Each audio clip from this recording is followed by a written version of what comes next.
چیز ثابت ہے حدیث سے وہ یہ کہ آپ عبادت کریں اور عبادت میں بھی اس چیز کا اہتمام ہو کہ اجتماع کو لازم نہ سمجھا جائے۔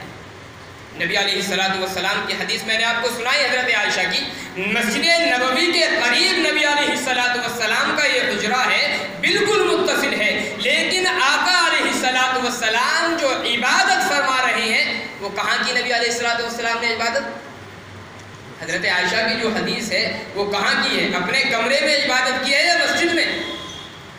کہ بھائی بتاؤ، ابھی تو بتائیے حدیث، مسجد میں عبادت کی حدیث ہے یا اپنے کمرے میں؟ آقا علیہ السلام کے کمرے سے مسجد ملی ہوئی ہے، اس کے باوجود نبی علیہ السلام جو عبادت فرما رہی ہیں اپنے کمرے میں فرما رہی ہیں۔ مسجد میں اگر جمع ہونا یہ لازمی ہوتا یا مسجد میں جمع ہونا زیادہ عبادت کا باعث ہوتا، میرے دوستوں صحابہ کا ایک مجمع ہوتا مسجد نبوی کے اندر۔ حضرت عائشہ رضی اللہ تعالیٰ عنہ کا اپنے حجرے سے نکل کر جنت البقیع میں جانا، نبی علیہ السلام کو دیکھ کر پھر دوڑ کر واپس آنا، یہ ساری چیزیں بتا رہی ہیں کہ مسجد میں ایک بھی آدمی موجود نہیں۔ نبی علیہ السلام کی عبادت اپنے حجرے میں ہے، حضرت ابوبکر صدیق کی عبادت میں ہوں گے، اس میں کوئی شک نہیں ہے کہ اگر فضیلت ان کے سامنے ہوگی تو تمام صحابہ عبادت میں لگے ہوئے ہوں گے، لیکن مسجد میں کوئی آدمی نظر نہیں آتا۔ وجہ یہ ہے کہ اس دن مسجد میں خاص طور پر جمع ہونے کا اہتمام کرنا یہ بھی درست نہیں۔ عبادت کا اللہ نے مکلف بنایا ہے، بہتر ہے، میں ناجائز بھی نہیں کہتا اس چیز کو۔ کوئی آدمی اگر بشاشت کی غرض سے بغیر کسی التزام کے مسجد میں آ کر کے نماز پڑھتا ہے تو ناجائز بھی نہیں ہے، لیکن اس کو باضابطہ لازم کر لینا، اور بہت سی جگہوں پہ تو باضابطہ چائے وغیرہ کی دکانیں لگائی جاتی ہیں، پتہ لگا آدھا گھنٹہ مسجد میں گزار رہا ہے، 2 گھنٹہ باہر گزارا اور فجر کی اذان پہ جا رہا ہے تو پوری رات مسجد میں گزار کے آ جا۔ یہ پوری رات بیٹھ کر کے مسجد کے دروازے پر بکواس کر کے گیا ہے اور اللہ کے سامنے اللہ پر جھوٹ لگا رہا ہے کہ پوری رات عبادت کر کے آ جا۔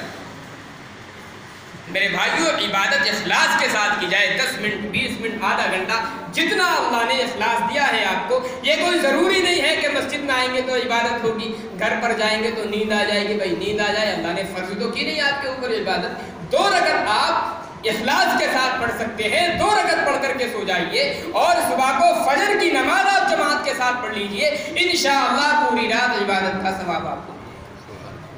یہ ناجائز بھی میں نہیں کہتا کہ مسجد میں آ کر کے آپ عبادت کریں، لیکن لازم اس کو نہ سمجھا کریں کہ مسجد میں ہی ہمیں عبادت کرنی ہے۔ نفلیں جو ہیں ان کا اصل درجہ یہی ہے کہ نفلیں اصل مسجد میں نہیں بلکہ گھر پر ادا کی جائیں۔ ایک چیز جو ہے وہ 15ویں شعبان کے روزے کے تعلق سے 1 منٹ ہے۔ 15ویں شعبان کا جو روزہ ہے وہ بہت ساری روایات سے تو ثابت نہیں ہے، 1 یا 2 روایتیں ہیں جن میں 15ویں شعبان کے روزے کی فضیلت ہے۔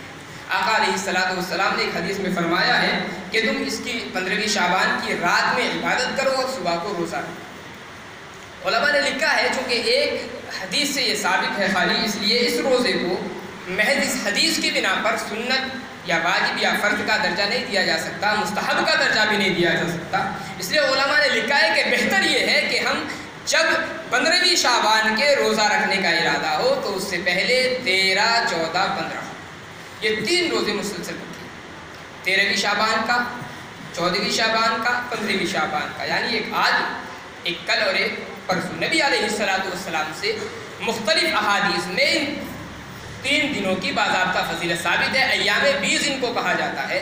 نبی علیہ السلام نے غالباً حضرت انس رضی اللہ تعالیٰ عنہ، حضرت ابو ذر غفاری رضی اللہ تعالیٰ عنہ کی روایت ہے، فرمایا ابو ذر جب تم روزہ رکھنے کا ارادہ کرو تو 3 دن کے روزے رکھا کرو، 13، 14 اور 15 یہ ہر مہینے کے تعلق سے ہے، ایام 20 اس کو کہا جاتا ہے۔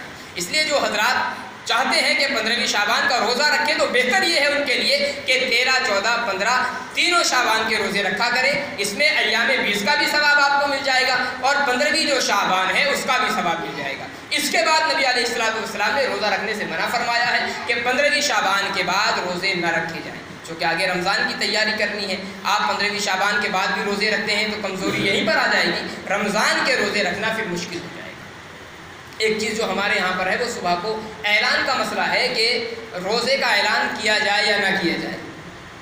بھائی اس کا تعلق جو ہے وہ ہمارے اپنے معاشرے سے کہ ہم یہ دیکھیں ہم جن لوگوں تک آواز پہنچانا چاہتے ہیں ان میں سے اکثر لوگ روزے داروں کی ہوتی ہے یا نہیں ہوتی؟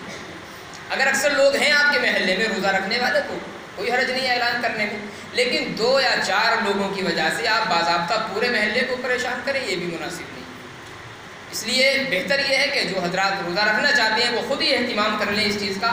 عام طور پر چونکہ کثرت نہیں ہوتی، چند لوگ ہوتے ہیں جو روزہ رکھتے ہیں، اکثر لوگ روزے دار نہیں ہوتے، اس لیے مناسب نہیں ہے کہ تمام لوگوں کی نیند خراب کی جائے۔ اس لیے بہتر یہ ہے کہ ہر آدمی خود اپنی ذات سے اس چیز کا اہتمام کرے۔ اللہ مجھے بھی آپ حضرات کو بھی عمل کی توفیق عنایت فرمائے۔